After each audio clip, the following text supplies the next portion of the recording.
Here he goes again.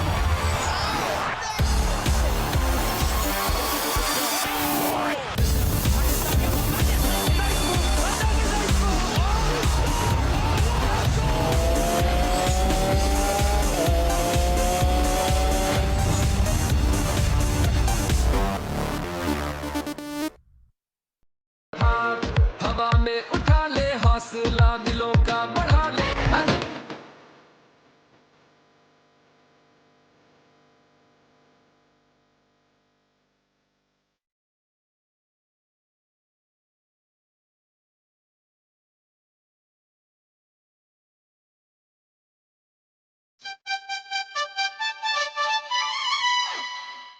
बिस्मिल्लाहिर्रहमानिर्रहीम, अस्सलाम वालेकुम। आप देख रहे हैं स्पोर्ट्स 360 और मैं हूं अहमद नवाज़। आज सबसे पहले बात करेंगे पाकिस्तान सुपर लीग के 7वें एडिशन की, जो ज़ोरों शोर से नेशनल स्टेडियम कराची में जारी है।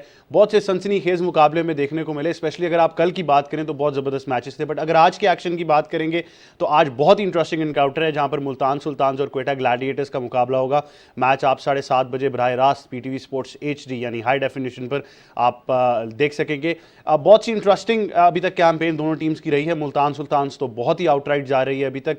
क्वेटा ग्लैडिएटर्स को भी एक मच नीडेड विक्ट्री मिली, तो उनके बारे में भी थोड़ी सी बात करेंगे। बट दोनों अगर साइड्स की बात करें, बड़ा ज़बरदस्त बैलेंस नज़र आता है। मुल्तान मेरे ख्याल से ज़्यादा टच में नज़र आ रही है, बट अच्छी बात यह है कि क्वेटा ग्लैडिएटर्स ने भी ज़रा फॉर्म वापस खींची है। अगर आप उनकी बॉलिंग की भी बात करें, जिस तरह से सरफराज दोबारा एज ए कप्तान एनिमेटेड नज़र आए हैं, नसीम शाह ने 5 खिलाड़ियों को पिछले मैच में आउट किया, तो अच्छी चीज़ें नज़र आ रही हैं क्वेटा ग्लैडिएटर्स के लिए। और उनके लिए अच्छी खबर यह भी है कि शाहिद आफरीदी, जो मेरे ख्याल से उनकी टीम का एक बहुत इंपॉर्टेंट हिस्सा है इस PSL में, उनका जो कोविड टेस्ट है वो नेगेटिव आ गया है। और बात यही की जा रही है कि तकरीबन 3 तारीख से 3 फरवरी से वो टीम के लिए अवेलेबल होंगे और मैचेस में हिस्सा ले सकेंगे, स्क्वाड को दोबारा ज्वाइन करेंगे। तो बहुत सी अच्छी खबरें क्वेटा ग्लैडिएटर्स के लिए। लेकिन जब आप मुल्तान सुल्तान्स की भी बात करें, तो जिस तरह से रिजवान कप्तानी कर रहे हैं और जिस तरह सारे उनके प्लेयर्स क्लिक कर रहे हैं, चाहे वो शान मसूद हो, रिजवान खुद हो, चाहे उनका बॉलिंग अटैक हो, आई थिंक बहुत ज़बरदस्त अभी तक परफॉर्मेंस मुल्तान सुल्तान्स की भी रही है। इस पर हम ज़रूर बात करेंगे। उसके बाद हम कल के मैचेस की बात करेंगे। जैसा कि मैंने कहा कि PSL के सबसे इंटरेस्टिंग मैचेस कल थे, जिसमें हम सबसे पहले बात करेंगे लाहौर कलंदर्स की, जिन्होंने फाइनली विक्ट्री हासिल कर ली। और ये छोटी जीत नहीं थी, क्योंकि मैंने कल भी एक बीपर पे ये बात बोली हमारे ही प्लेटफॉर्म पे। मैंने कहा कि लाहौर और कराची जो है वो मैच ऑफ द PSL होता है। जैसे आप दुनिया में राइवलरीज देखते हैं, चाहे आप टेनिस की बात करें तो आप फेडरर नडाल देखेंगे, फुटबॉल में आप बार्सिलोना मैड्रिड को अल क्लासिको में देखेंगे। तो अगर अल क्लासिको PSL की बात करनी है तो वो कराची और लाहौर का मुकाबला है, क्योंकि कल्चर्स कलाइड करते हैं। लोग जो हैं उनकी आपस में बात होती है, चाहे वो खाने की चीज़ें हों, चाहे वो उनके पकवान हों, चाहे किसी भी चीज़ की आप बात करें। कराची कहेगा लाहौर से हम बेहतर हैं, लाहौर कहेगा कराची से हम बेहतर हैं। लेकिन जब क्रिकेट की बात होगी तो कल रात हमें यही दिखाई दिया कि लाहौर जो है वो बेहतर है और कराची की ये तीसरी मुसलसल शिकस्त थी। तो आई थिंक कराची के लिए बहुत इंपॉर्टेंट है कि वो किसी भी तरह अपना रिदम वापस ढूंढे, क्योंकि मेरे ख्याल से स्टार्ट उनको बहुत अच्छा मिला जिस तरह शर्जील और बाबर खेल रहे थे। लेकिन फ़खर जमान को क्रेडिट देना होगा, सिंगल हैंडेडली उन्होंने मैच को मुकम्मल किया। और कराची से मेरे ख्याल से मैच अगर लेना था तो फ़खर जमान ने इसी तरीके से लेना था कि ऐसे ही लगे एंड में कि शायद वन साइडेड अफेयर हो रहा है। तो 6 विकेटों से लाहौर ने ये विक्ट्री अपने नाम की। जब दूसरे मैच की बात करें तो वहाँ भी हमें शेयर डोमिनेंस नजर आई। पेशावर ज़ल्मी में हमें बात कर रहा था कि 20-30 रन शायद शॉर्ट हैं, लेकिन ये मैंने एक्सपेक्ट नहीं किया था कि एलेक्स हेल्स और पॉल स्टर्लिंग जो हैं वो वन साइडेड मैच ले जाएंगे। और जहाँ पर इस्लामाबाद यूनाइटेड की किट बहुत से लोगों को पसंद आई है, वहाँ से ये विक्ट्री भी उनको बहुत पसंद आएगी, क्योंकि आई थिंक बहुत ज़बरदस्त कॉम्बिनेशन है। और अगर आप कल के मैच के बाद इस्लामाबाद यूनाइटेड को गेज करें तो आपको अंदाज़ा होगा कि ये कितना लीथल कॉम्बिनेशन बनता जा रहा है। अगर आप उनके सारे बॉक्सेस की बात करें, वो टिक किए हैं उन्होंने, कॉम्बिनेशंस उनके पास हैं, बॉलिंग उनके पास है, बैटिंग उनके पास है, फील्डिंग उनके पास है। तो मेरे ख्याल से बहुत ही ज़बरदस्त। मैं तो कल खाली बैटिंग लाइनअप से बहुत मैं अमेज हो गया था जब मैंने सोचा कि इतनी डाउन दी ऑर्डर जो है वो बैटिंग चलती जाएगी। तो डेफिनेटली लगता यही है कि इस्लामाबाद यूनाइटेड प्लेऑफ्स के कंटेंशन में तो रहेगी इस सीज़न, और मोस्ट प्रॉब्ली शायद एक और विक्ट्री PSL की भी अपने नाम कर सके। तो इस पर हम ज़रूर बात करेंगे। ये वो मैचेस हैं PSL के जिन पर हमने बात करनी है, और जैसा कि मैंने कहा कुछ स्क्वाड सिलेक्शन भी हैं। और इसके बाद दुनिया से सबसे बड़ी खबर खेलों की ये है कि राफेल नडाल जो हैं उन्होंने ऑस्ट्रेलियन ओपन अपने नाम करके 21वां ग्रैंड स्लैम जो था, जो कि एक टेनिस में अब एक नया माइलस्टोन था, वो उन्होंने अपने नाम कर लिया है। और हम बार बार कह रहे थे कि 21st ग्रैंड स्लैम जो है वही माइलस्टोन है जो ये, अगर आप ग्रेट्स की बात करते हैं, चाहे वो जोकोविच, नडाल या फेडरर हों, अपने नाम करना चाहते हैं। बट ऑब्वियसली ऑस्ट्रेलियन ओपन में सिर्फ नडाल ही इनमें से पार्टिसिपेट कर रहे थे, तो उन्हीं के पास एक बेहतरीन मौका था। लेकिन उनको इसलिए क्रेडिट नहीं देना खाली कि उन्होंने 21वां ग्रैंड स्लैम अपने नाम किया, बल्कि जिस तरीके से उन्होंने ये फाइनल जीता है। 2 सेट्स डाउन थे डैनियल मेडवेडेव से, 2 सेट्स उन्होंने वापस लिए और जब 2 ऑल हुए और आखिरी सेट जिस तरह से उन्होंने 7-5 से जीता, आई थिंक फिनोमिनल स्टफ। और एल मैटाडोर कहेंगे, और डैनियल मेडवेडेव ने भी नडाल की बहुत तारीफ़ की। उन्होंने कहा कि जब मैं सोच रहा था कि बस शायद अब जो है इनकी स्ट्रेंथ और इनका स्टैमिना ख़त्म हो रहा है और मैं सोच रहा था अब मेरे लिए ईजी होगा, वहीं से उन्होंने कम बैक किया और उन्होंने यही कहा कि मैं अभी भी इनसे यही पूछना चाहूँगा कि ये क्यों अभी तक थके नहीं हैं। तो definitely I think Rafael Nadal one of the greatest. से पहले शुरुआत करेंगे पाकिस्तान सुपर लीग के 7वें एडिशन से। आज के मैच में जिसने हमने बात की है कि क्वेटा और मुल्तान का आज मैच है और बहुत सी अच्छी खबरें भी हैं टीम्स के लिए। कुछ टीम्स विनिंग नोट पर हैं, कुछ टीम ने वापस ड्राइंग बोर्ड पर जाना है।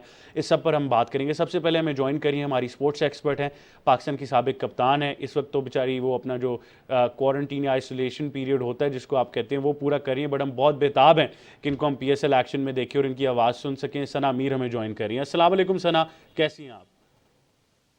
वालेकुम अस्सलाम अहमद। और खुशखबरी है कि क्वारंटीन पीरियड खत्म हो गया और आज से इंशाल्लाह सुन सकेंगे लाइव। ज़बरदस्त। मैं यही सोच रहा था कि अब तो वो बुक्स और वो मूवीज़ की लिस्ट भी सारी ख़त्म हो चुकी होगी, बट गुड के सना मीर जो है वो अब हमें एक्शन में नज़र आएंगी और definitely it's great to have you on the show and looking forward to see you in PSL as well. Sana के साथ हमें ज्वाइन कर रही हैं। अगर आप इनकी बात करें तो स्पोर्ट्स जर्नलिस्ट तो ये हैं, क्रिकेट पर भी इनको अबूर हासिल है, आप इनको ऑन एंड ऑफ देखते भी रहते हैं, बट मेरे ख्याल से बहुत जल्द एक नया इंकशाफ होगा कि ये फ्रेंचाइज क्रिकेट की क्वीन और किंग मेकर बनने वाली हैं, क्योंकि ये हैं और ये ऐसे बैक एंड काफ़ी चीज़ें चला भी रही होती हैं और ख़बरें भी इनके पास होती हैं। मारिया राजपूत हमें ज्वाइन कर रही हैं। अस्सलाम वालेकुम मारिया, कैसी हैं आप? वालेकुम सलाम, मैं बिल्कुल ठीक, आप कैसे हैं? ज़बरदस्त, good to have you on the show. और मेरे ख्याल से अब जो मैं अगला तारुफ कराने जा रहा हूँ वो सबसे बड़ा मेरे ख्याल से आज गुड ओमन इसलिए है कि उनकी फ्रेंचाइज जीत चुकी है, उनकी फ्रेंचाइज कराची से जीती है। उन्होंने मुझे भी मुबारकबाद दी, बट मेरे ख्याल से उनको और पूरे पाकिस्तानी कौम को मुबारकबाद, क्योंकि ये एक वो विक्ट्री थी जिसके लिए शायद पूरा पाकिस्तान और तकरीबन सारी दुनिया बेताब थी। तो ये विक्ट्री उनको मिल चुकी है। स्पोर्ट्स एक्सपर्ट हैं, आप इनको डिफरेंट प्लेटफॉर्म्स पर देखते हैं, क्रिकेट इनका फोर्टे है। आज हमें ज्वाइन कर रहे हैं सईद मोहम्मद अवैस। अस्सलाम वालेकुम सर, बहुत मुबारक हो आपको। आपको बहुत मुबारक हो, क्योंकि आपकी भी टीम थी लाहौर कलंदर। भाई मैं कह रहा हूँ ये जो किट आपने चेंज की है ये आपके लिए बड़ा जबरदस्त ओमन है, बट जिस तरीके से आपने भी चेंज कर लिया, अहमद भाई कप्तान भी चेंज कर लिया, परफॉर्मेंस ड्यू थी कल हमने दे दी, बस इसके अलावा कुछ ना चेंज कीजिएगा। हम चाह रहे हैं आप यही मोमेंटम कैरी ऑन रखें।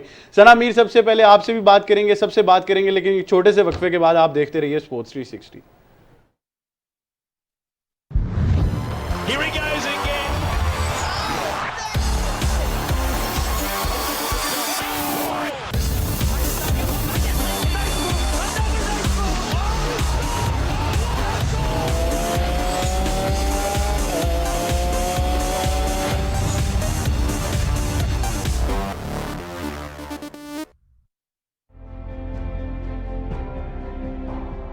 सिर्फ ये याद रखें कि अय्या का नाम बदो व अय्या का नस्ताइन, कि आपने किसी इंसान के सामने नहीं झुकना।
Welcome back to Sports 360। आज के मुकाबले की बात करें तो मुल्तान सुल्तान्स का मुकाबला है क्वेटा ग्लैडिएटर्स से, और जैसा कि मैंने कहा कि दोनों टीम्स विनिंग नोट पर आ चुकी हैं। मुल्तान ज़रा ज़्यादा डोमिनेट कर रहा है, डिफेंडिंग चैंपियंस भी हैं पीएसएल के, और बहुत अच्छे कॉम्बिनेशन उनके नज़र आ रहे हैं। ये मैच आप 7:30 बजे बराह रास्त पीटीवी स्पोर्ट्स HD पर देख सकेंगे, और नेशनल स्टेडियम कराची से ये तमाम एक्शन आपको दिखाई देगा। बट मुल्तान के जो फैंस हैं, मुल्तान के जो लोग हैं, उनका मुल्तान सुल्तान्स के बारे में क्या कहना है, स्पेशली आज के मैच के बारे में आपको सुनाते हैं और फिर वापस आते हैं। मुल्तान सुल्तान ही जीतेगा और ये जो ट्रॉफी है वो मुल्तान सुल्तान ही लेकर आएगा। हमारी तमाम बेस्ट विशेस जो हैं वो मुल्तान सुल्तान के साथ। क्वेटा ग्लैडिएटर भी हमारी टीम है, पाकिस्तान की टीम है, हमें वो भी पसंद है, लेकिन हम मुल्तान में रहते हैं और मुल्तान को सपोर्ट करेंगे और मुल्तान सुल्तान इंशाल्लाह जरूर जीतेगा। मैं मुल्तान सुल्तान टीम को सपोर्ट करती हूँ। आई होप सो कि मुल्तान सुल्तान जो PSL ट्रॉफी जो है वो चमचमाती ट्रॉफी लेके आएगा जनूबी पंजाब के लिए। रिजवान हमारे बेस्ट प्लेयर है, इंशाल्लाह आगे भी अच्छी कारकर्दगी दिखाएंगे। इंशाल्लाह मुल्तान सुल्तान इंशाल्लाह ये ट्रॉफी जीतेगी। मेरी पूरी दुआएं और पूरी सपोर्ट मुल्तान सुल्तान के साथ है। इंशाल्लाह मुल्तान सुल्तान जीत कर साउथ पंजाब का नाम रोशन करेगा। बहुत पुरुमीद हूँ मुल्तान सुल्तान से। पिछली दफा भी उन्होंने बहुत अच्छी कारकर्दगी दिखाई थी और इंशाल्लाह इस दफे भी बहुत अच्छी कारकर्दगी दिखाएंगे। जी, मुल्तान सुल्तान्स के फैंस के आपने कमेंट सुने, वो चाह रहे हैं कि चमचमाती ट्रॉफी एक बार फिर मुल्तान आए, और जैसा कि मैंने कहा बड़े ज़बरदस्त उनके कॉम्बिनेशन नज़र आ रहे हैं। शायद हमने टूर्नामेंट से पहले उनके बारे में, उनके कॉम्बिनेशन के बारे में कोई इतने बड़े शायद नाम ना नज़र आए हों, बट उन्होंने अपने जिस तरह के कॉम्बिनेशन बनाए हैं, आई थिंक अच्छे पॉजिटिव नोट पर वो शुरू कर चुके हैं। और क्वेटा की भी आपको डेफिनेटली सपोर्ट नज़र आएगी, और क्वेटा ग्लैडिएटर्स भी एक विनिंग नोट पर है। सना मीर, आपसे सबसे पहले बात करते हैं, दोनों टीम्स का आज मुकाबला है, दोनों टीम्स के बारे में अब तक जो PSL के इनके मैचेस हुए हैं क्या कहना चाहेंगी, और मैं चाहूँगा मुल्तान पर आप पर्टिकुलरली यहाँ से भी कमेंट करें कि जिस तरह में शान मसूद बड़ी ज़बरदस्त फॉर्म में नज़र आ रहे हैं, ये कितना अच्छा है मुल्तान के लिए और उनके अपने पर्सनल इंडिविजुअल परफॉर्मेंस के लिए भी। बिल्कुल, आई थिंक मुल्तान की टीम एक ऐसी है कि इवन दो उनके कुछ प्लेयर्स नहीं भी आए, पर कोई फर्क खास ज़्यादा पड़ा नहीं उनको। और रिजवान का एक बहुत इम्पोर्टेंट इसमें ऑब्वियसली रोल है, जो ऊपर से प्रेशर ऑफ करते हैं, पर जिस तरह शान मसूद उनको कॉम्प्लीमेंट कर रहे हैं, आई थिंक शान मसूद बड़ी तेजी से वो टैग हटा रहे हैं अपने ऊपर से, जो लोगों ने लगा दिया था कि ये सिर्फ रेड बॉल के प्लेयर हैं या ये लिमिटेड ओवर्स में नहीं खेल सकते। तो आई थिंक जो उनकी इनिंग्स हैं, जिस तरीके से वो हर मैच में इम्प्रूव कर रहे हैं और जो कंसिस्टेंसी वो दिखा रहे हैं, ये बड़ी ज़बरदस्त चीज़। वाकई ये तो है, ये बात हमें करनी पड़ेगी कि जिस तरह से शान मसूद ने ये टैग एलिमिनेट किया है, मेरे ख्याल से जब से वो साउथ अफ्रीका अपनी पर्सनल ट्रेनिंग के लिए और अपनी पर्सनल परफॉर्मेंस को बेहतर करने के लिए गए, बड़ा फ़र्क वाज़े में नज़र आ रहा है। मारिया राजपूत, क्वेटा ग्लैडिएटर्स की पर्टिकुलरली बात करें, सरफराज थोड़े से फ्रस्ट्रेटेड ज़रूर थे स्टार्ट ऑफ द PSL में, बट अब वो वापस फॉर्म में नज़र आ रहे हैं। नसीम शाह ने भी उनको डिलीवर करके दिया, तो लग यही रहा है कि कप्तान जो हैं वो वापस हमें गेम में नज़र आए हैं। बिल्कुल ऐसे ही अहमद, और जब उनके सामने राइवल हूँ, आज रिजवान होंगे, तो आज सरफराज कुछ ज़्यादा हमें जो है वो एग्रेसिव हमें दिखाई देते हैं ग्राउंड के अंदर, जब सामने वाली टीम का कप्तान जो है वो रिजवान हो। ये लास्ट सीज़न में भी हमने देखा था। लेकिन विव रिचर्ड, जिस तरह से मैं और अवैस पहले भी बात कर रहे थे कि उन्होंने टीम को ज्वाइन किया है और वो एक बहुत बड़ी सपोर्ट है क्वेटा ग्लैडिएटर्स के लिए। पिछले सीज़न में वो नहीं थे और आपने क्वेटा ग्लैडिएटर्स की परफॉर्मेंस भी देखी कि काफ़ी ज़्यादा वो हमें जो है वो ख़राब दिखाई दी। तो नसीम शाह ने बहुत अच्छी जगह पे आके जो है वो क्लिक किया उनकी बॉलिंग ने, और विंस, जिस तरह से आपने देखा विंस भी बहुत अच्छा परफॉर्म कर रहे हैं, तो वो भी जब टीम को ज्वाइन करेंगे। लेकिन मेरी सपोर्ट जो है वो आज वो रहेगी मुल्तान सुल्तान के साथ। तो ये बड़ा ज़बरदस्त है, मारिया मौका ही नहीं देती पूछने का। मारिया पहले ही बता देती भाई मैं इसके साथ हूँ और इसके साथ इसलिए हूँ। तो Maria definitely I think Multan के साथ मारिया का होना एक अच्छा ओमन हमें इसलिए नज़र आ रहा है कि मुल्तान की परफॉर्मेंस बड़ी ज़बरदस्त है। बट मारिया ने बड़ा इंपॉर्टेंट पॉइंट हाईलाइट किया जो सर विव रिचर्ड्स का है। सर विव रिचर्ड्स का एक मैसेज है, वो आपको सुनाते हैं और फिर वापस आते हैं। It's great to know that you guys would have started off on a very good note. Winning is always very important. Well done again. My congratulations to you. Looking forward to seeing you guys pretty soon. जी, sir Viv Richards का आपने message सुना और आपने देखा कि sir Viv Richards जो हैं वो इस विक्ट्री से बड़े खुश हैं, और आई थिंक उनकी जो मेंटरशिप है वही क्वेटा के लिए बहुत एक बड़ा गुड ओमन भी है और डेफिनेटली उनको विनिंग नोट पर भी डालता है। बट सईद मोहम्मद अवैस, मारिया ने बड़ी इंटरेस्टिंग एक बात कर दी कि रिजवान वर्सेस सरफराज आज बड़ा इंटरेस्टिंग मुकाबला है। देखिए, ये तो आपको पता है कि डिबेट जो सी है पाकिस्तान सुपर लीग स्टार्ट होने से पहले भी चल रही थी कि रिजवान वर्सेस बाबर आजम वाला भी था मामला, रिजवान वर्सेस सरफराज भी है यहाँ पर। और यही मैं कहता हूँ कि अच्छी चीज़ है कि जो कॉम्पिटिशन्स आपको नज़र आते हैं, शहीन शाह अफरीदी वर्सेस बाबर आजम वगैरह, तो जो चार चांद लगाते हैं पाकिस्तान सुपर लीग को। लेकिन सरफराज के ऊपर ऑब्वियसली मैं कहता हूँ कि जिस तरीके से पिछले जो मैचेस जो हारे थे सरफराज भाई, फिर कल एक बूस्ट उनको मिला जो कि मैच एक जीते, जो कि मैं कहता हूँ बड़ी अच्छा कम बैक था उनके लिए। सबसे खूबसूरत चीज़ जो नसीम शाह के साथ थी कि 5 आउट करके कहना कप्तान हमेशा कप्तान होता है कि सजदा कर भाई। पहले तो ये चीज़ अच्छी लगती है सरफराज भाई की, मैं कहता हूँ कि वो टीम के साथ ज़्यादा इंडल्ज रहते हैं। मुझे पता है क्रिटिसिज्म भी उन पर बहुत ज़्यादा होता है क्योंकि थोड़े से पैनिक भी कर जाते हैं, प्लेयर्स को डांट डपट भी कर देते हैं, लेकिन आपको ठंडा रहना पड़ता है। क्योंकि एक चीज़ जो मुझे रिजवान की कैप्टनसी में नजर आई थी, अगर आपको याद हो तो उनका एक प्लेयर जो उनसे मार खा रहा था, तो मुझे याद है कि वो चल के उसके पास हंसते हुए आए थे, उनको हक किया, और थोड़ा बहुत एक रिलैक्सेशन आपको मिलती है जब कप्तान आपके पास आता है। तो थोड़ा बहुत ये चीज़ें आपको फील्ड के ऊपर दिखानी पड़ती है। लेकिन मुल्तान सुल्तान की ऑब्वियसली परफॉर्मेंस क्योंकि ज़बरदस्त भी है, क्योंकि वही स्क्वाड उनका कंटिन्यू कर रहा है जो चैंपियन बना था, वही स्क्वाड है यहाँ पर। ज़रूर मैं शायद गलत हूँ अहमद भाई, लेकिन मैं एक चीज़ अभी भी फाइंड आउट ये करता हूँ क्योंकि टूर्नामेंट काफ़ी लंबा पड़ा हुआ है, मुल्तान अभी प्रेशर सिचुएशन से उस लेवल का नहीं गुजरा। वैसे मेरा एक बड़ा इंपॉर्टेंट सवाल है आपसे, क्योंकि आपको पता है मेरी ज़रा फन डिस्कशन चलती रहती है, लेकिन ऐसा क्यों लग रहा है कि ये सारे दिल जले एक ही टीम में क्वेटा ग्लैडिएटर्स में? सरफराज, नसीम शाह भी काफ़ी अपसेट नजर आ रहे थे जब उन्होंने कहा कि कैमरा सिर्फ परफॉर्मेंस के वक्त ही आता है, जब परफॉर्मेंस ना हो तो कैमरा आपको पूछता भी नहीं है। मोहम्मद हसनैन वो भी थोड़े से ऑफ लगते हैं, फिर उमर अकमल भी इन्हीं के स्क्वाड का हिस्सा है, तो ये सारे एक ही टीम के अंदर नजर आ रहे हैं। अच्छा, मुझे वैसे बड़ी ख्वाहिश है कि उमर अकमल मैच खेले, क्योंकि मैं देखना चाहता हूँ। मुझे पता उन्होंने वेट थोड़ा गेन किया, लेकिन भाई वो जिम कर रहे हैं, वो वीडियो लगा रहे हैं। लेकिन अहमद भाई शायद मारिया और सना भी यहाँ पर है, लेकिन बहुत से लोग इख्तलाफात इस चीज़ से करें, लेकिन मुझे लिटरली कहता हूँ कि बैट्समैन वो अच्छे थे, अपनी गलतियों की वजह से जो भी मामला थे। अब नहीं, अभी तो उन्होंने खेला कोई नहीं है मैच, तो पता नहीं कि अभी सिचुएशन क्या है।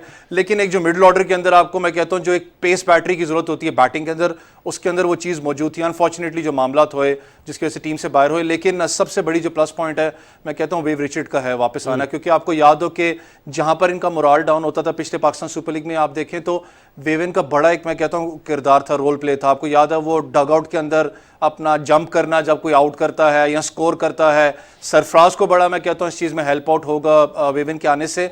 तो क्वेटा ग्लैडिएटर्स ज़रूर अच्छी टीम है, लेकिन मुल्तान सुल्तान मैं फिर कह रहा हूँ कि शायद वो प्रेशर सिचुएशन से सिवाय एक लाहौर वाले मैच में वो गुजरे थे, लेकिन वो मैच जीत गए थे खुशदिल शाह के। लेकिन स्टिल मैं कहता हूँ कि जो प्रेशर एक होता है ना कि आप 2-3 जल्दी इनके बैट्समैन आउट कर दें, तो प्रेशर अभी मिडिल ऑर्डर के ऊपर नहीं आया मुल्तान पे। तो ये देखने वाली बात है कि आगे टूर्नामेंट में कैसे आगे निकलते हैं। बिल्कुल, क्या टोन सेट होगा, बट ओवरऑल आज बड़ा इंटरेस्टिंग मुकाबला जिस तरह के मैंने कहा हमें देखने को मिलेगा। Sarfaraz versus Rizwan, Multan versus Quetta Gladiators. 7:30 बजे आप PTV स्पोर्ट्स HD पर तमाम एक्शन बराह रास्त देख सकेंगे। अगर हम कल के मैचेस की कुछ बात करें तो बड़े इंटरेस्टिंग कुछ मैचेस रहे। हमारे पास एक पैकेज है जो कल के एक बड़े इंटरेस्टिंग मैच जो आई थिंक PSL का सबसे बड़ा एनकाउंटर था उसको डिटेल करेगा, वो देखते हैं और फिर वापस आते हैं।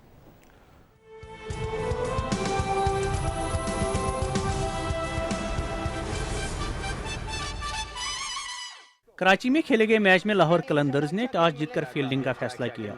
कराची किंग्स ने पहले बैटिंग करते हुए मुकर्रर 20 ओवर्स में 7 विकेटों पर 170 रन बनाए। ओपनर्स शर्जील खान और बाबर आजम ने टीम को 84 रन का आगाज फराहम किया। शर्जील खान ने 39 गेंदों पर 60 रन बनाए। उनकी इनिंग्स में 3 छक्के और 8 चौके शामिल थे।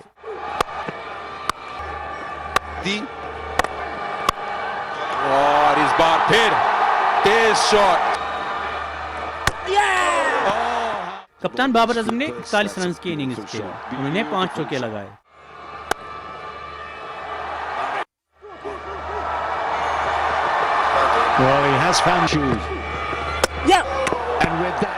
जो क्लार्क 24 रन के साथ नॉट आउट रहे।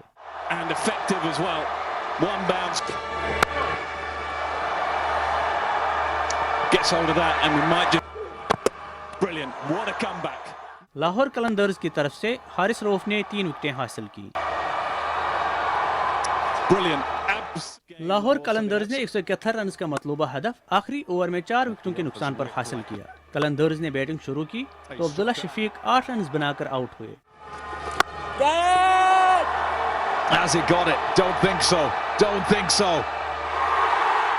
कामरान गुलाम ने 6 और मोहम्मद हफीज ने 24 रन बनाए। और अच्छा कैच, बहुत ही उम्दा catch. Calling at him and get him out. Imad's done his job. He's got Hafiz out. I think Imad will. फखर जमान ने जारहाना बैटिंग का मुजाहिरा करते हुए PSL 7 की पहली सेंचुरी स्कोर की और 60 गेंदों पर 106 रन बनाकर आउट हुए। उनकी इनिंग्स 4 छक्कों और 12 चौकों पर मुश्तमिल थी। And he has hit that cleanly over long. Fakhar Zaman looking for two and will get two unless and he gets 100. What a brilliant innings this has been from Fakhar Zaman. Samit Patil 26 run के साथ नाकाबिल शिकस्त रहे. Up in the air it goes, but it's over the top of. Karachi Kings की जानिब से उम्मीद आसिफ ने 2 खिलाड़ियों को आउट किया. मुजीबुल हक, पाकिस्तान टेलीविजन न्यूज़.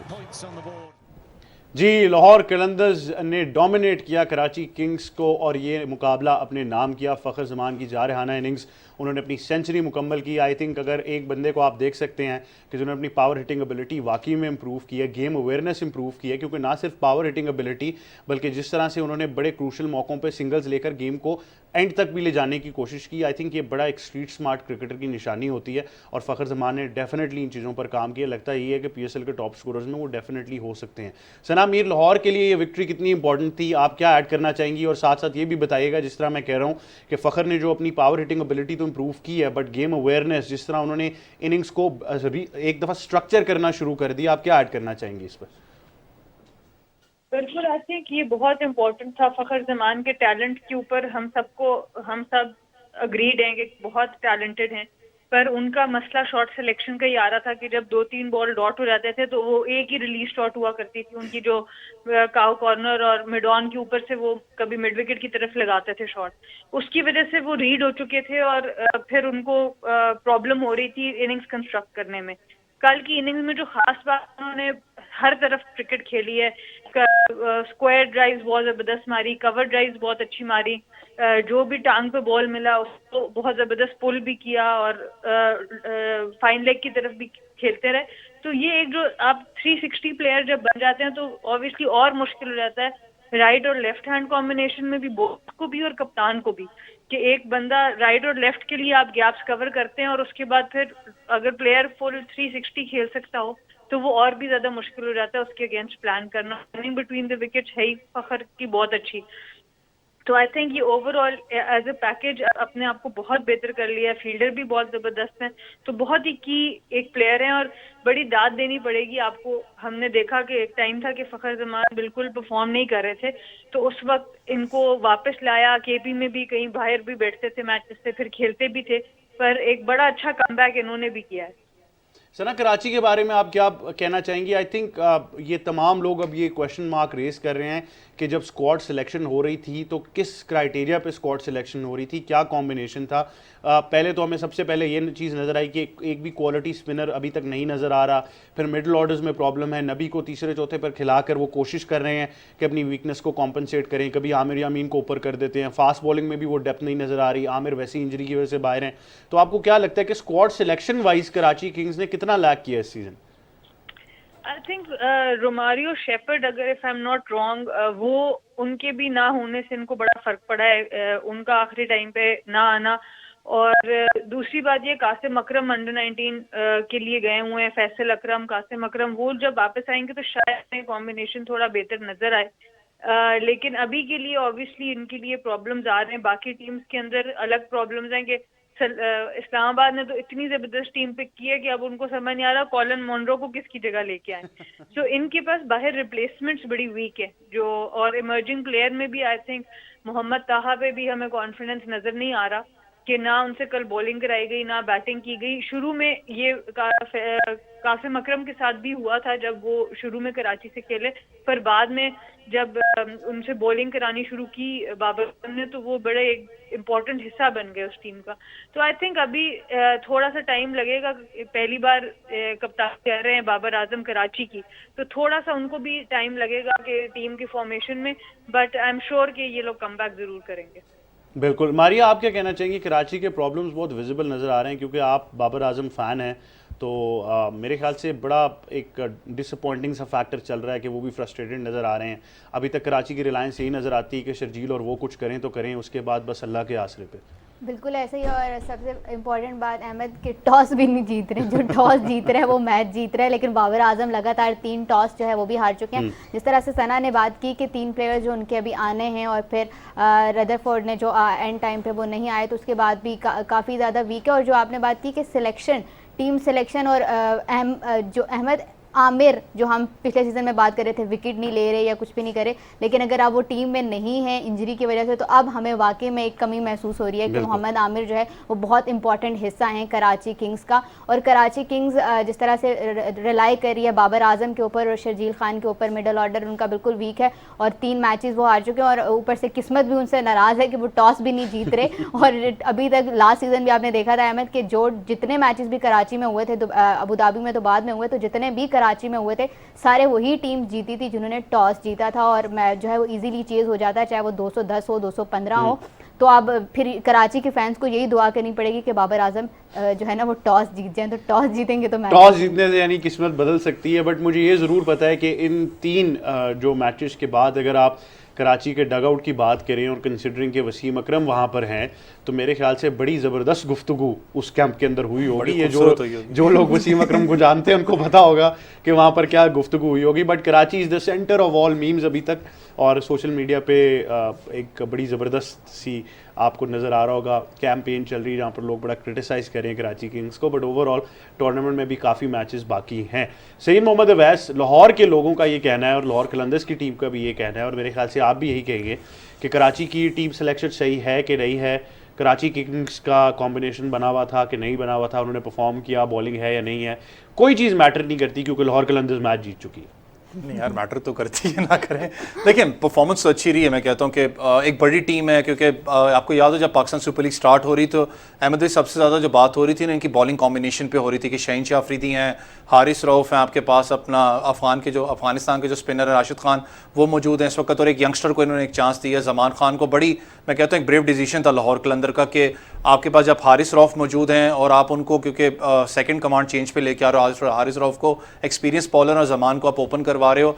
जमान दोनों मैचेस में थोड़ा सा एक्सपेंसिव ज़रूर हैं, लेकिन एक यंगस्टर है, मैं कहता हूँ अभी सीखने का प्रोसेस है उनके लिए, और काफ़ी हमारी अनफॉर्चुनेटली होता है कि हम लोग एकदम तवक्कुआत जो उनसे लगाने लग पड़ते हैं कि आने वाले ये स्टार हैं वगैरह, तो अभी यंगस्टर है, सीखने में है।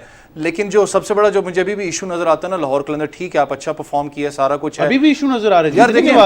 देखें कल का मैच आप खेले, पिछला आप मुझे याद है मुल्तान के खिलाफ जो उनसा एक एंड पे जाके हारिस रऊफ़ से चले वो हो गया, मैच मुल्तान जीत गया। लेकिन यार जो कंसिस्टेंसी है ना, लाहौर एक बड़ी टीम है, बिल्कुल कंसिस्टेंसी पे जरूर हमने बात करनी है। आई थिंक बहुत सी टीम्स की कंसिस्टेंसी पे बात करनी है, बट यकीन करें कल नजर आ रहा था कि शायद लाहौर की बैटिंग कभी खत्म ही नहीं होगी, क्योंकि अभी तक बेन डंक को हमने नहीं देखा। डेविड विजय ऑफ कोर्स आ चुके थे, बट बहुत लंबी बैटिंग लाइनअप उनकी भी नजर आ रही है। दूसरे मैच पर जरूर बात करेंगे, इस्लामाबाद यूनाइटेड जो है उन्होंने पेशावर ज़ल्मी को शिकस्त दी। बड़ा ही वन साइडेड इनकाउंटर उनकी तरफ से भी लग रहा था, जिस तरह उन्होंने चार्ज किया और जिस तरह हम कह रहे हैं कि उनकी भी बैटिंग बहुत लीथल नजर आ रही है। उस पर एक पैकेज है, उसको देखते हैं और वापस आते हैं। नेशनल स्टेडियम कराची में खेले गए मैच में पेशावर ज़ल्मी के टॉप ऑर्डर बल्लेबाज जल्दी हिम्मत हार गए। 35 के मजमूई स्कोर पर इब्तिदाई 4 बल्लेबाज पवेलियन लौट गए। टॉम कोलर 0, यासिर खान 14, हैदर अली 15 और हुसैन तलत 2 रन बनाकर आउट हुए। इस बार लीडिंग एज बोल्ड हो गए। 5वीं विकेट पर शुएब मलिक और शरफैन रदरफोर्ड ने 73 रन की शराकत कायम की। शुएब मलिक 25 रन बनाकर मोहम्मद वसीम का शिकार बने। 6ठी विकेट पर रदरफोर्ड और बेन कटिंग ने मिलकर स्कोर में मजीद 51 रन का इजाफा किया। कटिंग 26 रन बनाकर आउट हुए। शरफैन रदरफोर्ड के नॉट आउट 70 रन की बदौलत पेशावर ज़ल्मी ने 20 ओवर्स में 6 विकेटों पर 168 रन बनाए। रदरफोर्ड ने 3 छक्के और 7 चौके लगाए। That's helped on its way. No one down there. The man at him. Islamabad united की तरफ से हसन अली और फहीम अशरफ ने 2-2 विकेटें हासिल की। जवाब में एलेक्स हेल्स और पॉल स्टर्लिंग की शानदार बैटिंग की बदौलत इस्लामाबाद यूनाइटेड ने 169 रन का हदफ 15.5 ओवर्स में 1 विकेट पर हासिल किया। पॉल स्टर्लिंग 25 गेंदों पर 57 रन बनाकर रन आउट हुए। उनकी इनिंग्स में 3 छक्के और 7 चौके शामिल थे।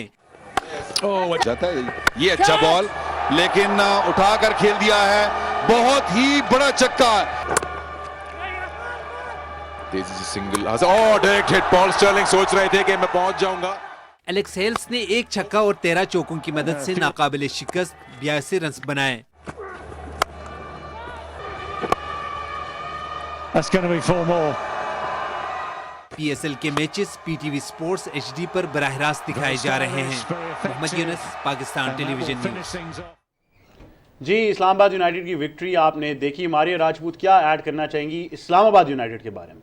इस्लामाबाद यूनाइटेड के बारे में यही ऐड करना चाहूँगी कि रेहान और चीमा साहब ने बहुत अच्छी टीम सेलेक्ट की, बहुत अच्छे प्लेयर सेलेक्ट किए। और अहमद, अगर स्टर्लिंग की जैसी हिटिंग कोई भी प्लेयर कर सकता है ना, तो फिर मुझे लगता है कि weight doesn't matter, weight matter नहीं करता। अगर आप स्टर्लिंग की तरह आप क्लीन हिटिंग करो और अपनी टीम को मैच जिताओ तो फिर कोई फ़र्क नहीं पड़ेगा। बिल्कुल ठीक कहा। मारिया राजपूत, सैयद मोहम्मद अवैस और सना मीर, आपका बहुत शुक्रिया कि आप तीनों में ज्वाइन कर रहे थे हमारे क्रिकेट के सेगमेंट्स पर। एक छोटे से वक्फे की तरफ जाएंगे, वापस आएंगे तो मजीद गुफ्तगू जारी रखेंगे। देखते रहिए स्पोर्ट्स 360।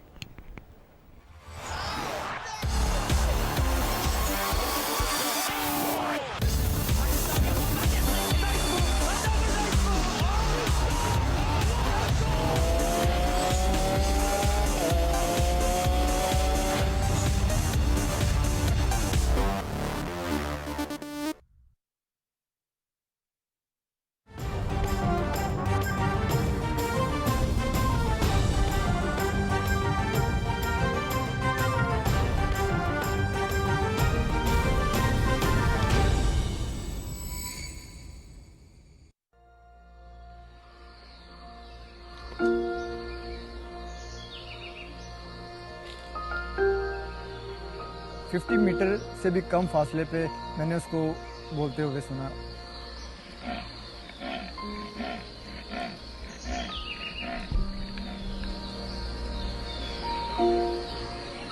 पहले तो मुझे नहीं पता था कि ये लेपर्ड की आवाज़ है, जो सच्ची बात है। तो उसके बाद फिर कैमरा ट्रैप में वो कैमरे के सामने आके बोलता रहा, तो फिर हमें पता चल गया कि लेपर्ड इस तरह बोलता है।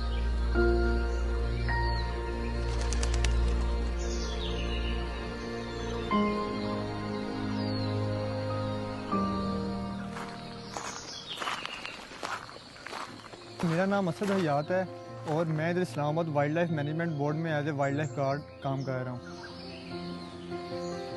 हमारा बेसिक पर्पस है वो ये है कि जो यहाँ की वाइल्ड लाइफ है उसको प्रोटेक्ट किया जा सके, उसकी बेहतर तरीके से कंजर्वेशन की जा सके। शायद दुनिया में इस तरह का कोई और सिटी नहीं है। ये कैपिटल है इतना खूबसूरत, और साथ ही हमारा नेशनल पार्क और इतनी रिच वाइल्ड लाइफ इधर मौजूद है। पहले जब हम नए नए आए थे तो तब हम सुनते थे अपने बड़ों से, जो सीनियर थे, वो कहते थे कि इधर नेशनल पार्क में लेपर्ड पाया जाता है। तो हम सोचते थे शायद एक आध लेपर्ड होगा, कहीं दूर वीराने में रह रहा होगा। लेकिन जैसे जैसे फिर हमने चीज़ों को देखना शुरू किया, ऑब्जर्व करना शुरू किया, तो फिर हमें उसके निशान मिलने लगे। उसके स्कैट्स फिर हमें नज़र आने लगे, उसकी टेरिटरी मार्किंग नज़र आने लगी। ये अपने पाँव के साथ बैठ के ना इसको मार्क करता है अपनी टेरिटरी को। फिर उधर जो दूसरा लेपर्ड है ना, वो नहीं आता। फिर हमारे डिपार्टमेंट ने फैसला किया कि क्यों ना कैमरा ट्रैप लगाए जाएं। 20 कैमरा ट्रैप्स हमारे लगाए गए थे, जो तकरीबन 20 में से 9 के अंदर जो है लेपर्ड कैप्चर हुआ है। और अल्हम्दुलिल्लाह कुछ कैमरा ट्रैप्स ऐसे भी हैं जिनके अंदर एक पूरी की पूरी फैमिली भी लेपर्ड की कैप्चर हुई है।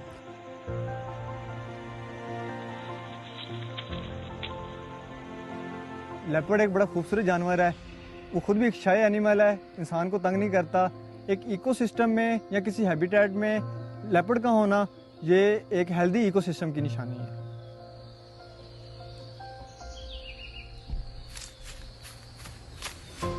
लेपर्ड के स्कैर जब हम देखते हैं ना, तो उसमें थोड़ा सा उसको खंगालें तो पता चल जाता है कि बाल होते हैं, हड्डियाँ होती हैं। ये भी पता चल जाता है कि उसने क्या खाया है, किस चीज़ को हंट किया है।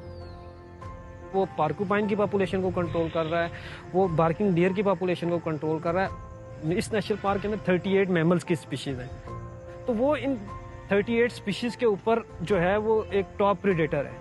टॉप प्रीडेटर्स हर तमाम एनिमल्स की पॉपुलेशन को कंट्रोल करेगा, और वो जब एनिमल्स की पॉपुलेशन कंट्रोल होगी, उसके साथ पूरे का पूरा इकोसिस्टम लिंक होगा। मुल्क को कंट्रोल करता है वज़ीर आज़म, तो इस नेशनल पार्क को कंट्रोल करेगा हमारा leopard. We identified 7 common leopards living within the boundaries of the Margala Hills National Park. Usme se 3 of them we've discovered live between Kalinjar, which is completely undisturbed habitat, and Trail 6.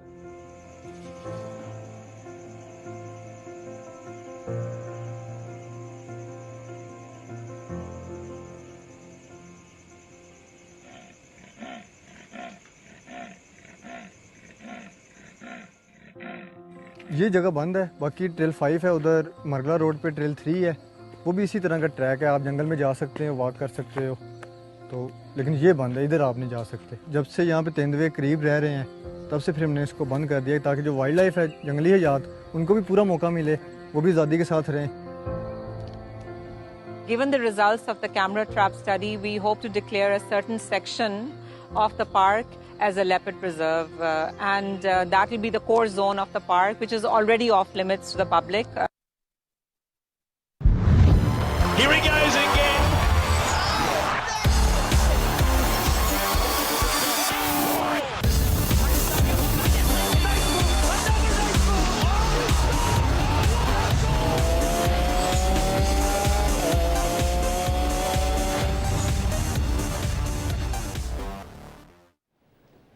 Welcome back to Sports 360। बात अब करेंगे Australian open की और क्या ज़बरदस्त action रहा। I think one of the best tennis जो हमने अभी तक काफ़ी अरसे में देखी है। इस पर हमारे पास एक पैकेज है, उस पर नज़र डालते हैं, वापस आते हैं फिर। टेनिस स्टार स्पेन के राफेल नडाल ने 21 ग्रैंड स्लैम जीतने वाले पहले मर्द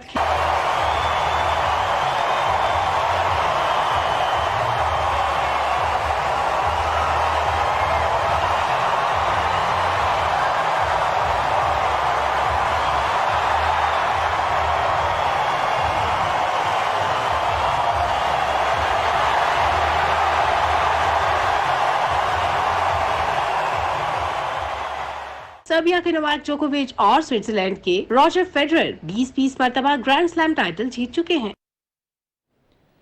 जी, आपने देखा कि ऑस्ट्रेलियन ओपन का एक्शन जो है वो अपने इख्तिताम को पहुंचा। राफेल नडाल ने 21वां ग्रैंड स्लैम अपने नाम किया, ऐश बार्टी होम सॉइल पर जीती, तो बहुत इंटरेस्टिंग रहा। इस सब पर हम गुफ्तगू करेंगे। हमें स्टूडियोज़ में ज्वाइन कर रही हैं, टेनिस प्लेयर हैं और पाकिस्तान टेलीविजन पर एंकर भी हैं, महक खोकर। अस्सलाम वालेकुम महक, कैसी हैं आप? अस्सलाम वालेकुम, मैं बिल्कुल ठीक हूँ, आप कैसे हैं? मैं ठीक हूँ, good to have you on the show. Mehak, 21वां grand slam, the 21st grand slam of tennis has been a huge milestone. इसके बारे में इतनी बात हुई और हम यही बात कर रहे थे कि बड़ा टफ कंपटीशन नजर आएगा नडाल को, वो मिला। But I think more than that, अगर आप 2 सेट्स डाउन हो टेनिस में, इस तरह का कमबैक सिर्फ नडाल ही आपको दे सकते हैं। देखें, 20 ग्रैंड स्लैम्स अपीस काफ़ी अरसे से था, ठीक है, और हम सबको यही लग रहा था कि जोकोविच सबसे पहले ये माइलस्टोन अचीव करेगा। उनके पास बल्कि चांस भी था यूएस ओपन में जब वो फाइनल में पहुंचे थे, मेडवेडेव के अगेंस्ट ही, और मेडवेडेव ने हम पूरी दुनिया को शॉक कर दिया bye winning that 21st grand slam. और अब हम चलते हैं फास्ट फॉरवर्ड कुछ महीने आगे, ऑस्ट्रेलियन ओपन। अब उस वक्त नडाल को पता भी नहीं था कि क्या वो कभी compete कर पाएंगे इस लेवल पे, क्या वो प्रोफेशनल टेनिस फिर से खेल पाएंगे या नहीं, और उनको उनको बिल्कुल भी आइडिया नहीं था कि अगर वो ऑस्ट्रेलियन ओपन खेल सकेंगे। अब वो उन्होंने जब से ये साल शुरू किया है वो अनडिफीटेड रह चुके हैं। सबसे पहले तो उन्होंने ऑस्ट्रेलिया में वो जो वार्म अप टूर्नामेंट्स होते हैं वो एक जीता, फिर वो ऑस्ट्रेलियन ओपन में आए, वो बहुत ही शार्प और फॉर्म में लग रहे थे। लेकिन बात यही थी ना कि जब वो किसी टॉप अपोनेंट के अगेंस्ट खेलेंगे तो क्या वो अपना यही रिदम रख सकेंगे, क्या वो इसी तरह डिलीवर कर सकेंगे, परफॉर्मेंस उनकी क्या इसी तरह रहेगी। और उन्होंने हम सबको यही प्रूव किया है कि वो वाकई ही इस स्पोर्ट के सबसे बड़े फाइटर हैं। और सिर्फ मैं टेनिस के बारे में नहीं कहूँगी, बल्कि मैं कहूँगी ये पूरी दुनिया, स्पोर्टिंग की दुनिया में वो एक बहुत ही शानदार फाइटर हैं, और एक इंस्पिरेशन है जिनसे आई थिंक बच्चों को सीखना चाहिए, जो एथलीट्स हैं वो उनसे सीखते हैं, ऑलरेडी सीखते हैं। इस तरह के बंदे को आप लेजेंडरी कह सकते हैं। और वो पहले टेनिस प्लेयर हैं जिन्होंने 21 ग्रैंड स्लैम टाइटल्स मेंस में जीत लिया है अब तक। बिल्कुल, आपने बड़ी इंटरेस्टिंग बात की और मैं चाहूँगा कि हम इस पर ज़रूर थोड़ा सा और मज़ीद गुफ्तगू कर सकेंगे। रॉजर फेडरर ने भी अपने सोशल मीडिया मैसेज पर ये एडमिट किया कि एक वक्त पर हम यही बात कर रहे थे कि हम दोनों क्लचेस पे हैं और अब हमारा टेनिस ख़त्म हो जाएगा, but you carried on. Daniel Medvedev ने अपनी पोस्ट मैच जो स्पीच की उसमें भी उन्होंने कहा कि I wanted to ask you, are you tired, because मैंने यही सोचा कि आपका स्टेमिना ख़त्म हो जाएगा बट आप फिर भी खेलते रहे। तो ये बड़ी इंटरेस्टिंग बात है और जैसा कि आपने कहा कि ये सब वो चीज़ें हैं जो राफेल नडाल ही पुल ऑफ कर सकते थे। देखें, बिल्कुल, यानी कि आप उनकी उम्र को भी अब देखें, वो अब 35 के हो चुके हैं, जबकि मेडवेडेव दूसरे ऑन द अदर हैंड वो 25 के हैं। तो आपको लगेगा एज के फैक्टर की वजह से कि मेडवेडेव शायद ज़्यादा फिट हों, उनमें ज़्यादा स्टामिना हो। ये 5 घंटे का जो इट वाज ओवर 5 आवर्स का जो मैच है उन्होंने खेला है, उसमें वो फिट रहेंगे ज़्यादा। लेकिन मेडवेडेव को हमने देखा चौथे सेट में ही वो बहुत ज़्यादा थक चुके थे, उनको बल्कि क्रैम्प्स पड़ रहे थे।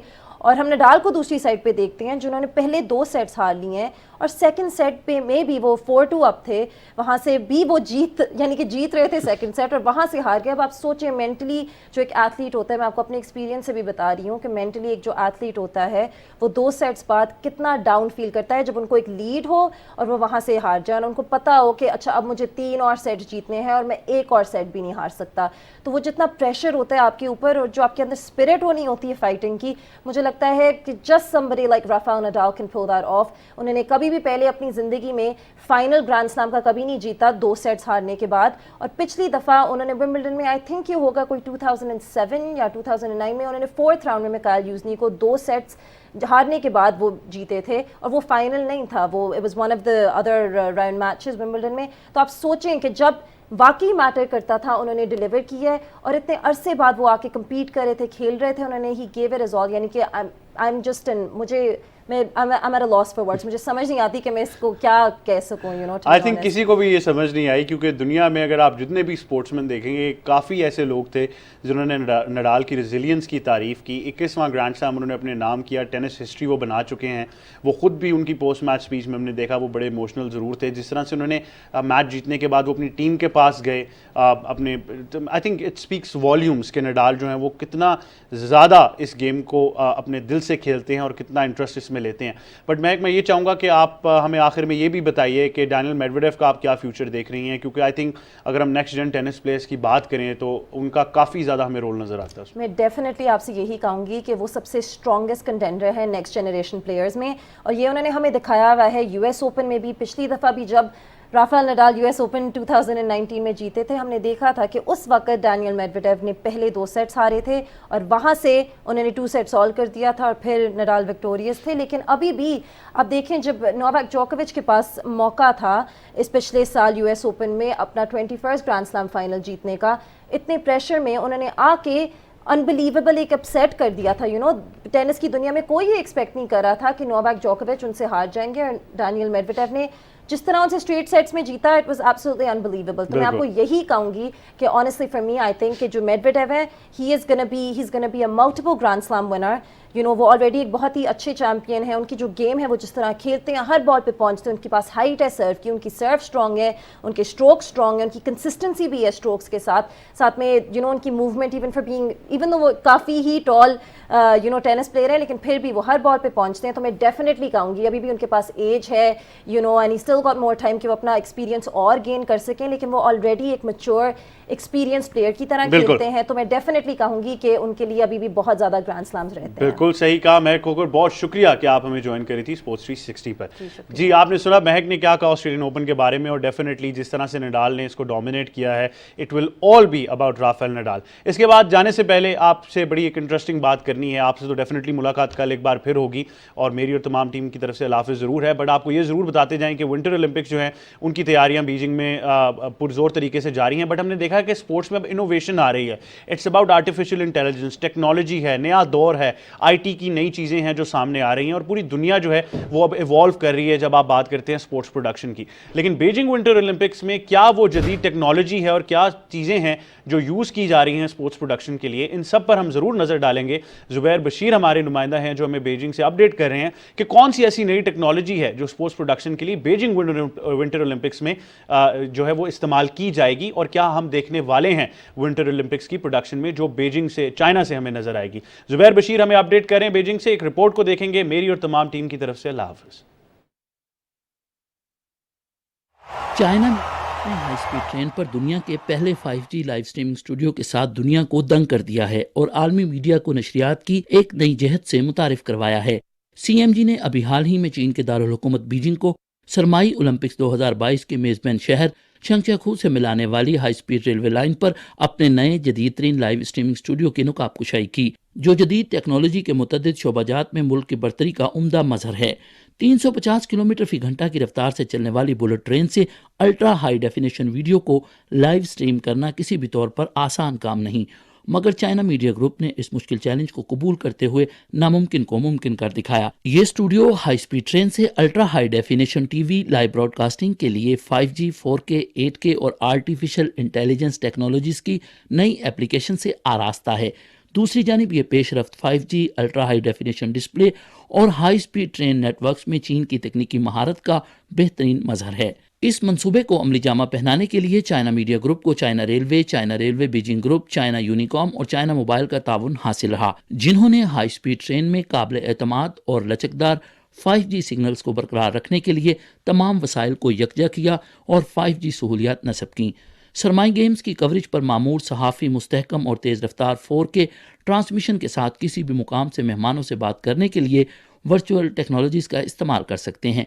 ताहम नाजरीन को ऐसा गुमान होता है कि जैसे वो एक स्टूडियोज में मौजूद हैं। इस टेक्नोलॉजी की मदद से सहाफ़ी सरमाई ओलंपिक्स के दौरान बिना किसी जोग्राफियाई बंदिश के इंटरव्यूज कर सकेंगे। China media group Olympic broadcast service के साथ मिलकर आला रेजोल्यूशन, वाज़े और दुरुस्तगी के हामिल कई इवेंट्स की बेहतरीन और मयारी कवरेज को यकीनी बनाने के लिए कोशा हैं। खेलों के दौरान नाज़रीन सुस्त रफ्तार रीप्ले की मदद से तेज़ रफ्तार एथलीट्स को मुख्तलिफ जावियों से देख सकेंगे, जबकि मुख्तलिफ मुकाबलों के 5 से 10 सेकंड के अंदर एडिटर्स बेहतरीन लम्हात तलाश करते हुए नाजरीन को रिप्ले दिखा सकेंगे। CMG अपनी लाइव फीड्स में 4K मॉनिटर्स और अल्ट्रा HD मॉनिटर्स को शामिल कर रहा है। 4K पर अपग्रेडेशन के बाद तस्वीरी मयार और कलर क्वालिटी दोनों में नुमाया बेहतरी आई है। ये ट्रेन 170 किलोमीटर से जायद का एक तरफा सफर 56 मिनट में मुकम्मल करेगी। इसके अलावा ट्रेन में मुस्तहकम सिग्नल्स की तरसील को यकीनी बनाने के लिए एक्सप्रेस रेलवे के साथ 400 से जायद 5G बेस स्टेशन नस्ब किए गए हैं। ये रेल न सिर्फ सरमाई ओलंपिक्स में शिरकत करने वालों के लिए तेज रफ्तार और काबिल एतमाद ट्रांसपोर्ट फराहम करेगी, बल्कि मुस्तकबिल में मीडिया और पब्लिक ट्रांसपोर्ट के दरमियान इंजमाम को भी गहरा करने में मददगार साबित होगी।